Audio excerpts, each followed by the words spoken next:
to my computer, and then we'll share screen. So just let me know if you see that. Are y'all seeing the screen since I didn't share it last time? Yes. Okay.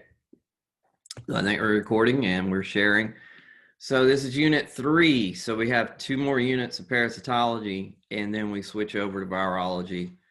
Just to give you an idea where we're going, labs will continue up till spring break with parasitology, with the samples that we've got to look at. So today we're getting bigger. We're getting bigger eggs. Life cycle are a little different, but not too much. There's maybe a new term or two in the intermediate forms and the host, but the story kind of stays the same. So it's nothing really too different, but we are getting bigger. So these are the trematodes, the flukes, and the flukes get their name depending on where they're located in the body. So they could be a lung fluke, intestinal fluke. So just keep an eye on those when we hit those as to where they're located. So I got to move a little something here. I got to go there. Okay. So I can see my screen. Sorry if you're wondering what I'm doing. But feel free to interject, ask questions. I heard audio already, so I won't keep a participant window up. So if you're, raising your hand or you're asking something there, just speak up. Just like if you were in class. Trematodes life cycle, very complex. And the reason it's complex is because we have 2 intermediate hosts. So there's going to be an initial host. There's going to be an intermediate host until it gets to the definitive host, where we come in. And we can be interjected sometimes. Later in the lecture, we'll see that we can be interjected into an intermediate setting. But most trematodes are hermaphroditic, which means monoecious, which means they both have male and female they have the male and female reproductive organs. Therefore, they're capable of self-fertilization. Schistosomes are dioecious, meaning when we get to the schistosomes, when we get to that part of the trematodes, following along, there are separate male and female flukes. Eggs are expelled outside in the feces, but also in urine. We're going to see one where the eggs come out in the urine, and where we see one that comes up with the sputum. Adults are leaf-like, so not per se like the Giardia that we've seen. These are going to look like little small leaves. Okay, so they're a little bigger as a fluke themselves. As you see, 75 millimeters in length. They're usually covered with a cuticle. It could be smooth or spiny. There are 2 suckers. They have an oral sucker and a ventral sucker to help attach. And they have reproductive organs that include 2 testes and 1 single ovary. And they have this vitellary, which is an eggshell. Produces the eggshell, sorry. So schistosoma, the species, we got some species names. We got Schistosoma mansoni, Schistosoma hematobium, so you've got to be thinking blood there with that name. Schistosoma japonicum. So they're different locations, distribution for mansoni: Africa, South America, West Indies. Again, Africa, Asia Minor, India, Far East with japonica, helps you with the name, China, and the Philippines. So what is this life cycle? These are known as the blood flukes. Okay, so told you they would have specific where they're located, where they're going to move, how they're going to circulate. This one, schistosomiasis, is acquired by exposure to water. The miracidium is the first larval form, hatches from the egg. So the feces is in the egg. The egg is in the feces, so it hatches. The miracidium swims off to find the first intermediate host, that being the mollusk, which is a snail or clam. Once it gets to the snail, penetrates the snail, there's multiplication and development into the second larval form. That is the Cercaria, is the second larval form released from the tissue of the water snail. So the snail's in the water. They swim about in the water until they contact the skin, which they penetrate. Okay, so this is the, again, the Cercaria, the second larval form. You would think that since it has a forked tail, it could swim in the water, which it does. That second form, okay, the Cercaria, they're going to penetrate. Once they penetrate, they're going to migrate into the liver through the blood, and they're going to end up in the intestine or the bladder. Okay, so it's kind of a destination of the schistosomes. The female leaves the male at this point and deposits eggs in the intestine or the bladder, in the venules, and the eggs lie wedged in the venules until the myrcedium matures and secretes an enzyme which facilitates its release of the eggs, allowing it to fall into the lumen of the intestine or the bladder and be expressed in the urine or the feces. So those eggs exit the body, feces or urine. So now they're in their second form, right, in the water. They're back to the egg. Sorry, the egg is the myrcedium. Ruptures, swims off to infect a snail, develops the Cercaria, which is the infective stage. So this is the infective stage. Picture there on your screen. So here is our CDC life cycle. We'll just start with the egg. I like starting with the egg down here. So express, whether it be in the urine or the feces, okay? And you've got this form, whether, right? Okay. So you got Japonicum, Mansoni, and Hematobium or Hematobium.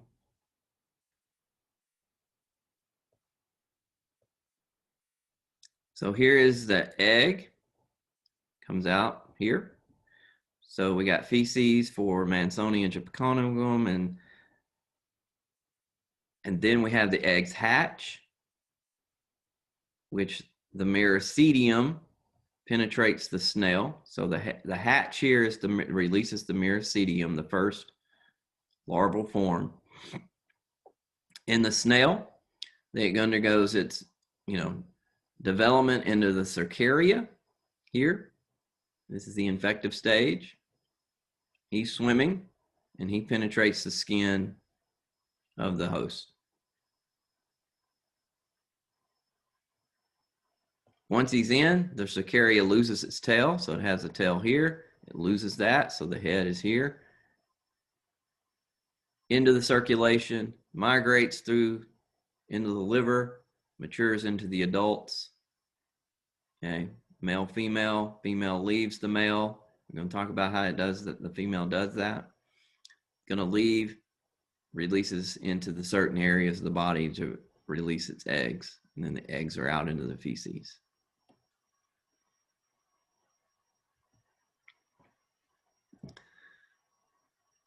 So blood fluke penetrates the skin, enters the venous system, finds its way to the liver, from the liver, and then it's transported to the other areas. The male, the body is flattened below the ventricle sucker, incurved to form this gynophorial canal. And that's where the pictures you're going to see is the female lying in this. Okay, so it's kind of a huddling pouch-like. The female, her body's long and slender rather than flat like the other flukes. So this is what we're talking about here. So this would be the female lying in the gynophorial of the male.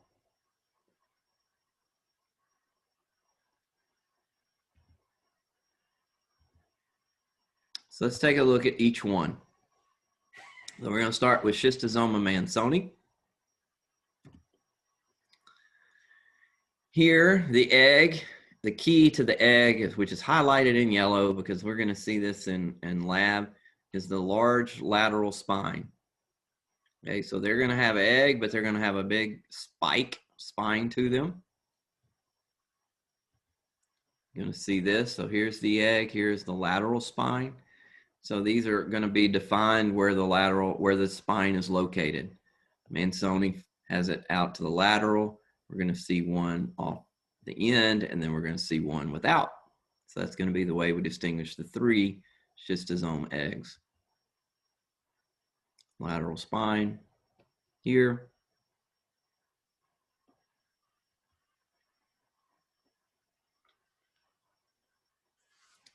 So the schistosoma hematobium, that has the terminal spine. So again, the way we're going to distinguish the eggs when we see them in the feces is we're going to see terminal spine. Better picture here, terminal spine.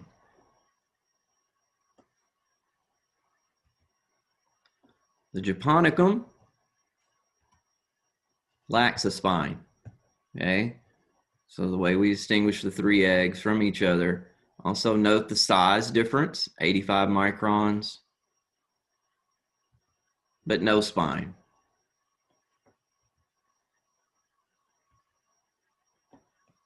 So the blood flukes, the schistosomes, what disease do they cause? Skin penetration. When you do that, edema, pruritus. Heavy infections are only an instance where clinical disease occurs. So again, infected, not to the point where you actually know, but kind of know something's up. If we do get to the point where we have the hepatosplenic schistosomiasis, this is obstructive liver disease. The granulomas lead to enlargement of the liver. The portal hypertension leads to esophageal varices and massive ascites. So you end up with a swollen big belly. And there's our picture from japonicum here.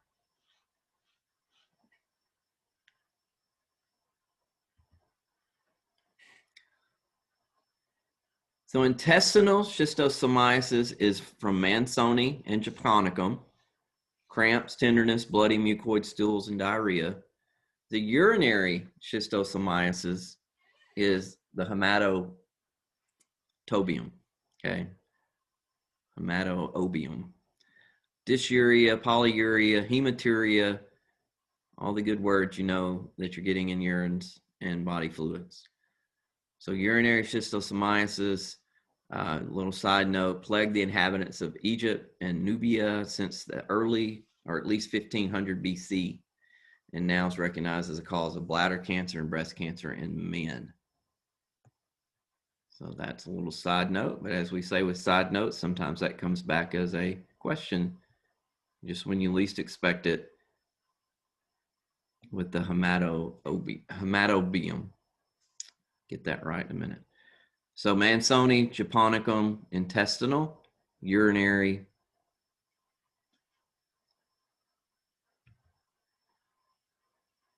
So how do we control schistosomes? If you remember the life cycle, if we can take the snail.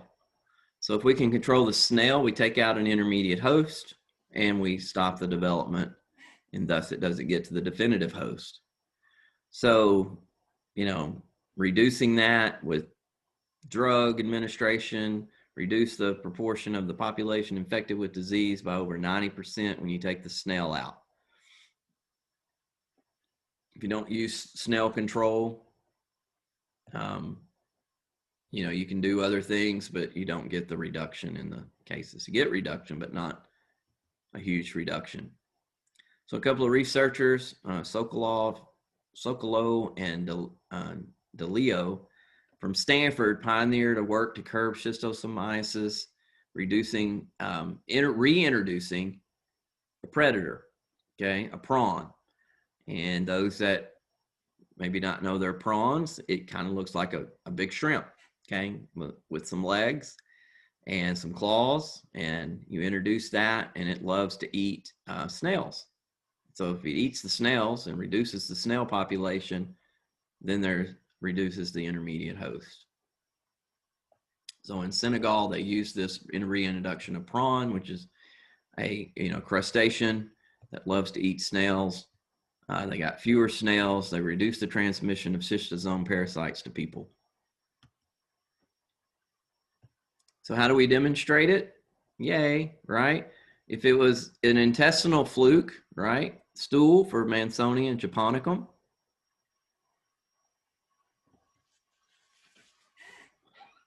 Hematobium, urine. So actually take a urine sample to find the demonstration of the eggs.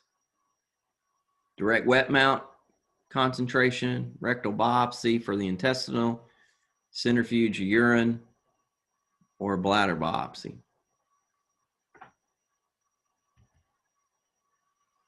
So we'll finish off with schistosomal dermatitis, known as swimmer's itch. And this is where the human gets put into the middle. The human's not the definitive host, but ends up with the cercaria of the schistosome, which naturally infect aquatic birds and mammals, penetrates the skin of the human. Migration of the larval form causes dermatitis. And here we get freshwater lakes and marine beaches.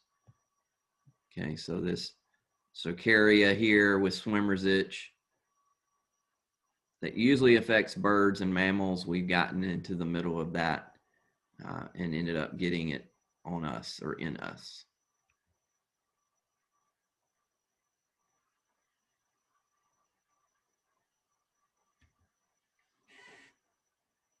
Any questions so far?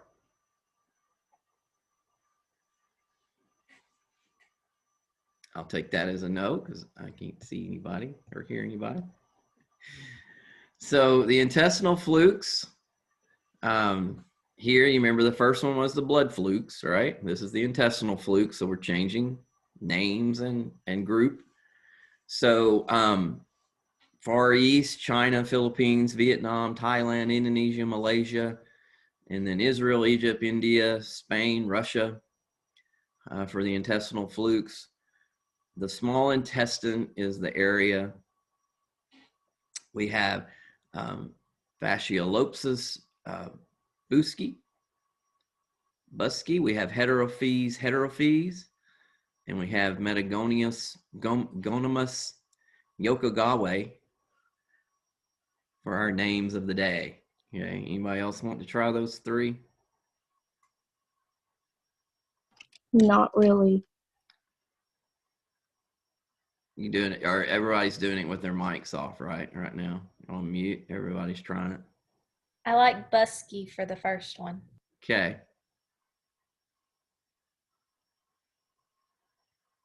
Any others?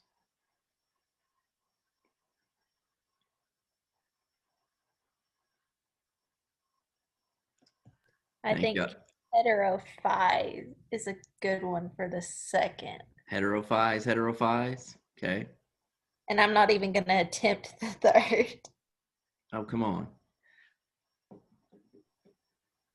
I think how you said it was great. Oh, okay. All right, so let's look at the intestinal flukes life cycle. The eggs pass in the feces. They release the miracidium again, okay, as the first larval form. The miracidium infects the snail. Sounds familiar. First intermediate host. In the snail, the cercaria forms. Second larval form releases from the snail. And the second intermediate host must search out for its next host, right? So we got the snail as the first. We're looking for the second intermediate host, such as a fish, crustacean, or even aquatic vegetation. So they can find their way not just in something else, but maybe just in the vegetation itself, in the water, where they develop the third larval form.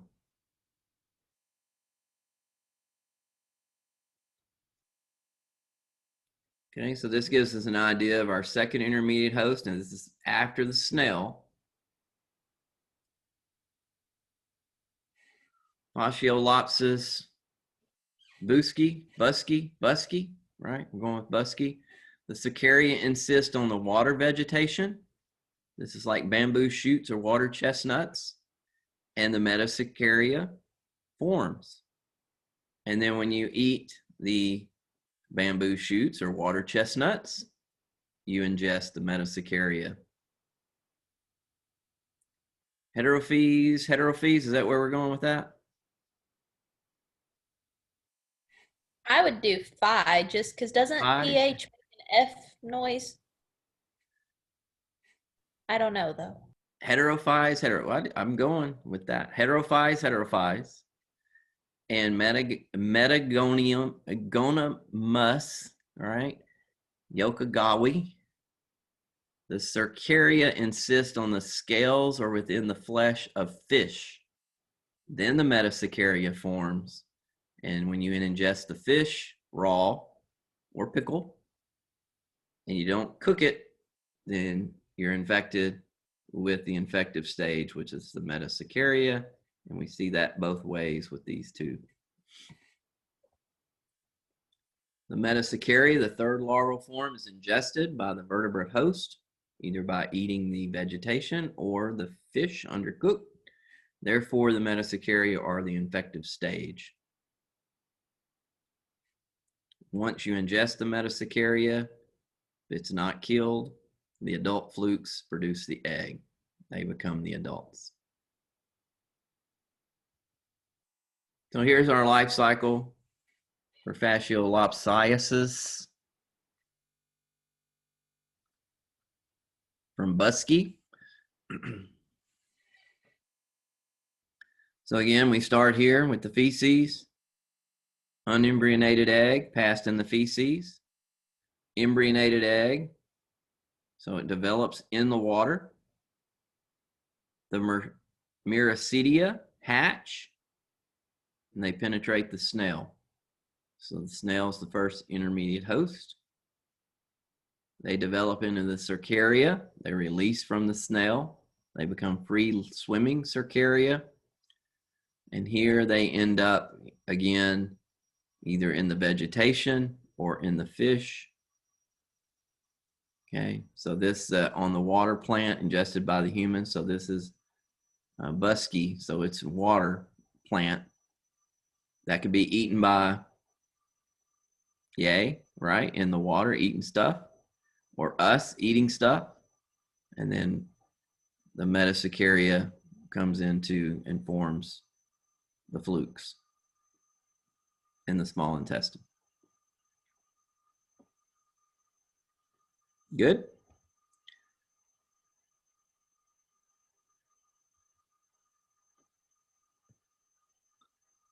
Heterophysis.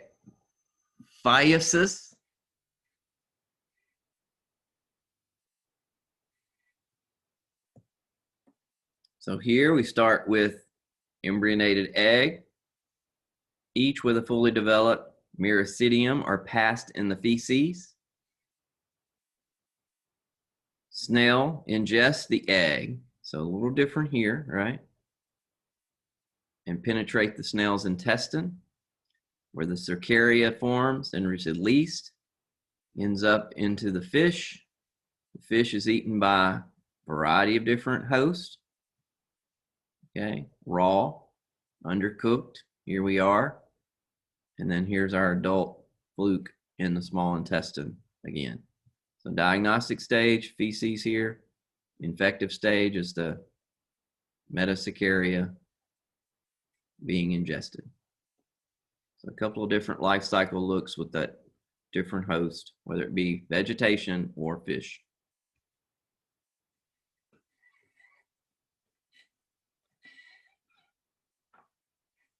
Fasciolopsis buski. Their shell, the egg, sorry, the egg, large size, operculum and unembryonated. So some keys to our charts here for Unit 3. Remember, the operculum is looks like the cap that opens to release the insides, is the way I always look at it. So somewhere in here, the cap will open or can't open.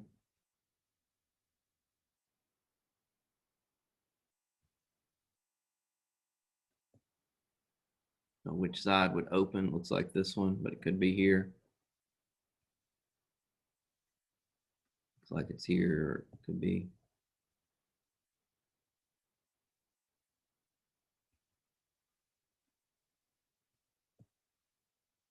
So here's Fasciolopsis buski here. Like we have some other characters riding around in here too, right? Echinostoma is pointed out to you. Very similar look.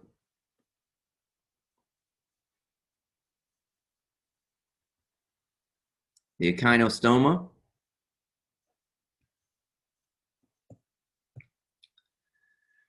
Let's just start off here with many animals may serve as a definitive host with the Echinostoma species, including aquatic birds, carnivores, rodents, humans, just whoever comes in contact.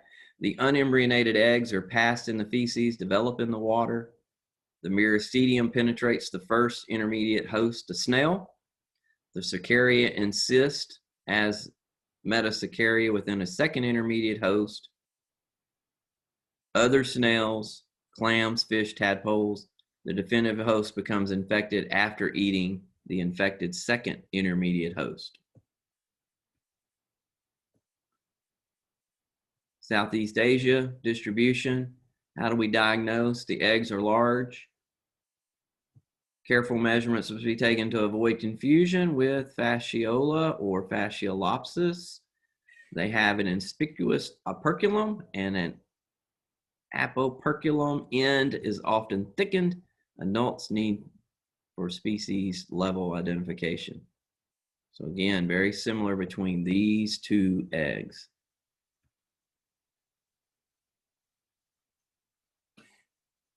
Heterophyes, is that what we're saying it? Heterophyes? Yeah. Okay, and Metagonium gonamus yokagawa, gawa. Sounds great. Okay. These are, again, intestinal flukes, small intestine. Because the eggs of the heterophyes and the yokagawa are identical, report as this, heterophyid egg. So we kind of put those two together when we identify them. Can't distinguish them.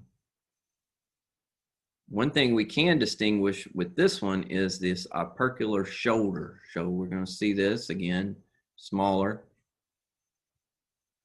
But you can kind of see the operculum here with the little shoulder. So it almost looks like, kind of looks like the lemon. You know, we saw lemon early on in lab. This is going to be a different egg, right? So what do the intestinal flukes do? They attach, cause inflammation, ulceration, heavy infections associated with diarrhea, nausea, abdominal pain, buski associated with intestinal obstruction, edema, and ascites. And the heterophyid egg may be deposited in tissue. So not just always like, oops, it's out into the feces. They gain access to the blood and may form an emboli in the central nervous system or heart, causing a seizure. So not good there. We demonstrate them in the stool with direct wet mount or concentration mount prep. Now we move to what is known as the liver flukes.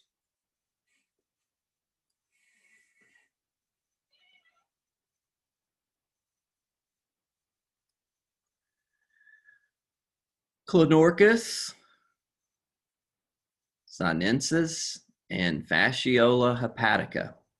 Liver fluke names for us. So where did we see fasciola already? Anybody remember?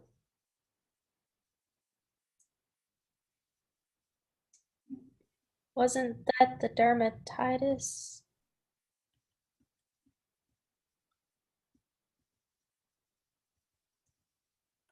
right here, right? Fasciola, fasciolopsis eggs.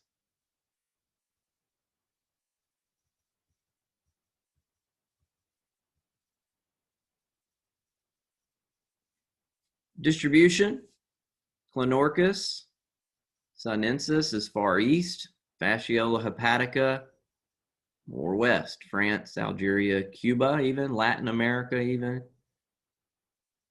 So specific body areas, Clonorchus is the bile ducts,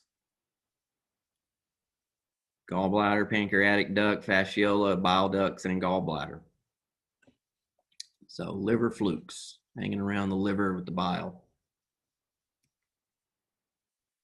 Clonorchus, eggs are ingested by snails. The miracidium develops into a cercaria, which escapes into the water. All this sounds familiar. Hopefully you're seeing a theme. The cercaria is ingested by a freshwater fish and develops into the metacercaria. The metacercaria infect humans who eat raw, smoked, pickled, or dried fish. So once it's ingested, the metacercaria, the immature flukes migrate into the gallbladder and bile duct. Here's our life cycle. Start here with the embryonated egg passed in the feces. The snails ingest that egg. So we get development of the, remember who this is? The cercaria. The cercaria is then ingested by the fish. All right. Gets into their flesh. We eat the fish. Ends up into our liver and gallbladder. There's a liver, bile duct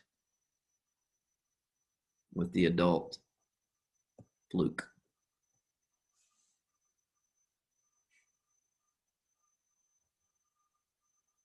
Fasciola hepatica.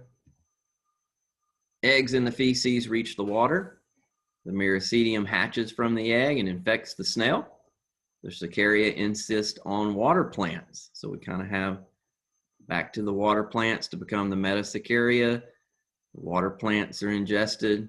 Metacercaria are ingested. They migrate across the peritoneal cavity and gain access to the bile duct.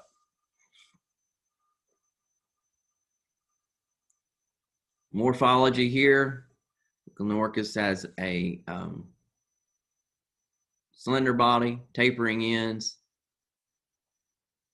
Hepatica is leaf-shaped with the cephalic cone, so that's going to be a distinguishing factor of the adult.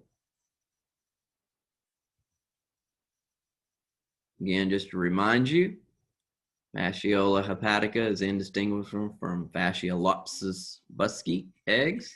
We report that as Fasciola fasciolopsis egg, so slash there. Clonorchus sinensis is indistinguishable from the heterophyid eggs, so again, and may have a smaller common shaped apoperculum knob. So we'll see that knob on the egg. There's the operculum.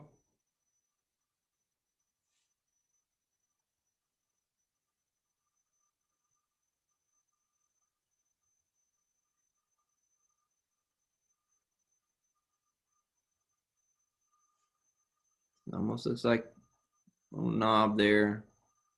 Here's the operculum.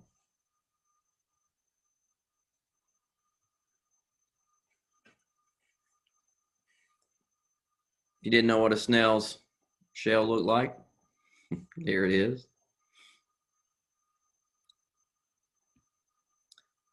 Here's the cephalic cone of hepatica. I think we have this in our new samples. I think they gave us one of these in a jar to look at, an adult. Here's buski. No cephalic cone.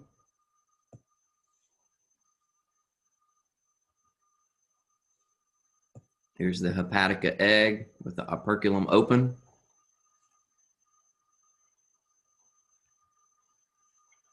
So what disease do the liver flukes cause? Light infections are asymptomatic.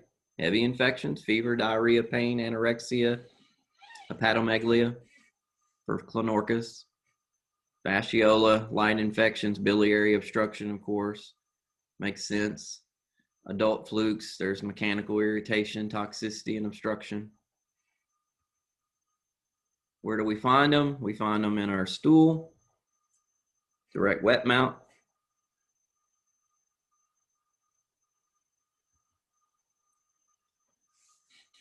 So that was the liver fluke.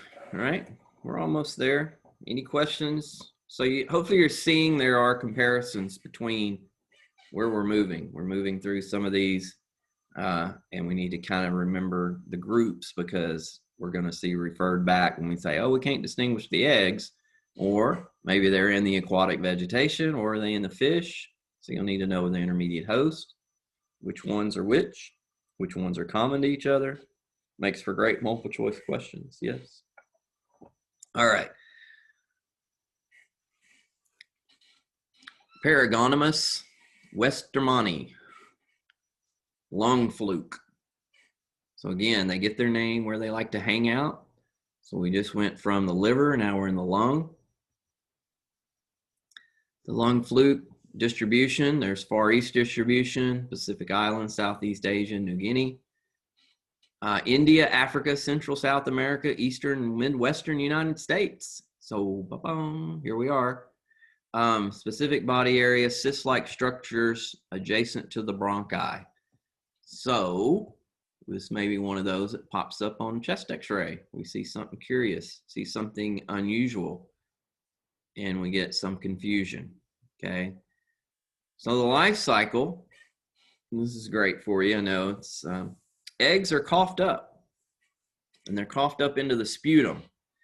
So sputum would be definitely one of our sources for the eggs. If you swallow, they'll emerge in the feces. So it could be feces or sputum. Those deposited in the water will hatch. The miracidium hatches, right? Infects a snail. In the snail, the cercaria, they form. They infect either a crawfish or a crab and develop into the metacercaria. So they leave the snail, they find a crayfish, crawfish, and crab, and they develop into the metacercaria. The metacercaria and the crabs and crawfish, uncooked or pickled, infect humans. So infective stage again, metacercaria. They exist in the small intestine, penetrate its wall, and enter the peritoneal cavity. In the peritoneal cavity, they migrate through the diaphragm. Wow, right?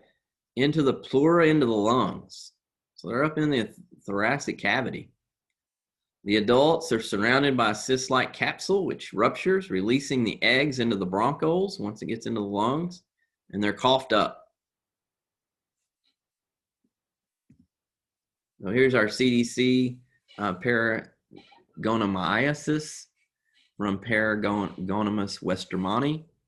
Again, let's just start here. Either we can have coughed up sputum, right, for diagnosis, or feces for diagnosis if it's swallowed out of the sputum into the stomach and down into the feces. Unembryated egg embryonates in the water.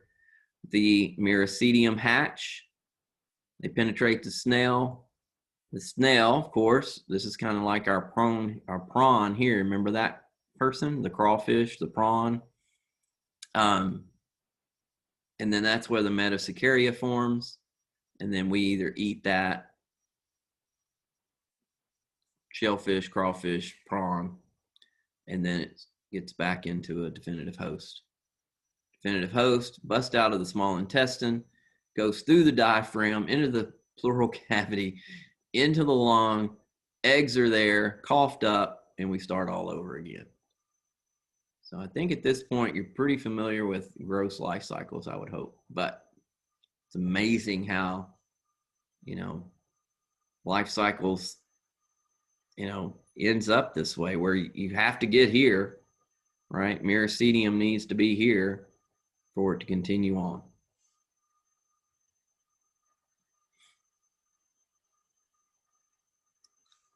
flattened operculum, raised opercular shoulders, or an apopercular thickening. So definitely going to be, it looks like the operculum looks very familiar. Hopefully you're seeing that it's tough, right? To distinguish the Paragonimus westermani from all the others, but we'll do our best when we see them. Migration, no symptoms. Growth in the lungs causes inflammation, fever, cough. Sputum is blood tinged with numerous dark brown eggs. So again, you can see these eggs from the sputum. Y'all thought sputum was just for culturing, but we could definitely do a smear and look at it. Untreated, increases fibrosis, causing dyspnea, shortness of breath, chronic bronchitis, pleural effusions. So you can probably, if you're paying attention to our case study here, you're probably seeing where this is going to get confused with something else. The worm may migrate to other parts of the body. We demonstrate it with sputum or feces with direct wet mouth. Paragonimus is the only human parasite in which the adult organism resides in the lung. Because of that, infections present with a cough,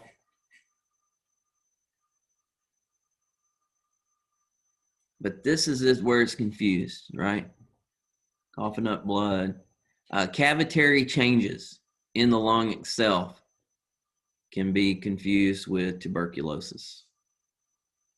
They're misdiagnosed with TB because they see that capillary, cavitary on the x-ray. North America, Paragonimus is relatively rare compared to the approximately 20 million people estimated to be infected with it worldwide.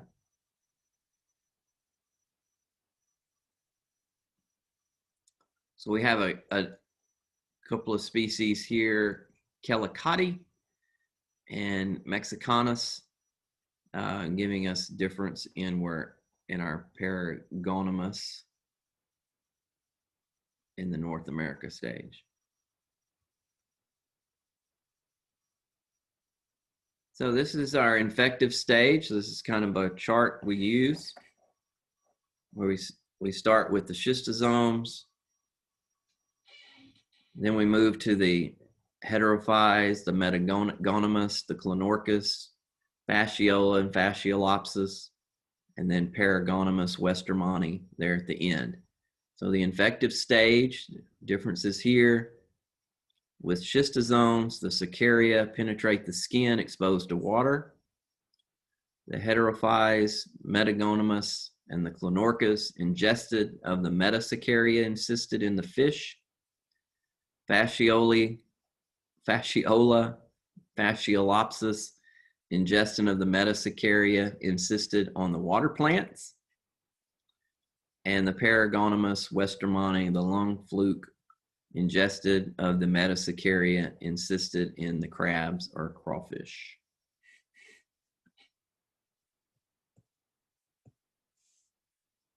How do we do? At the last one. Oops. Yep. All right, so stop the share. Everybody still here? Yay. All right, that takes us to 9:45, so we finished a little early. We got time for questions. Anybody have questions?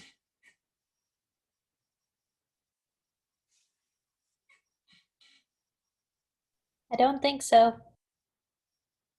Okay, let's start Unit 3. Test scores look really good from Unit 2. Really high test scores again. Just keep in mind that there is a comprehensive final. Don't forget about that. So we will come back and put all these together in the final. If there are no questions, I will let you go start your weekend. Do y'all have any other lectures? Is this it? What are we doing about case studies? Case studies. It's your week. Oh, it's my week? For which Yeah. one? Immuno. We took that Immuno- quiz, and then Immuno case studies. for MLT. Oh, is it my week? Yeah, it's your week. We had the immuno quiz we did yesterday. Okay. I did not know. I did not know. Good question. When is that supposed to be? Next, 10 o'clock? Yeah. Oh, I mean, there's gosh. just 4 of us, so I mean, it's not going to take that long or be that hard. So, Okay. Are y'all expecting a Zoom meeting? Is that what you're expecting? I don't know. I think it might be only me and Charmy in this class that are in there. Okay. Yeah, I didn't get that notice. Yeah, that it was my week for immuno. Yeah, let me zoom off here for just a minute and we'll regroup. Look for an invite. Okay. And we'll do some immuno. Okay. Okay. If you want to text, you have text for the other two. Who else is in there? Let me look at my email.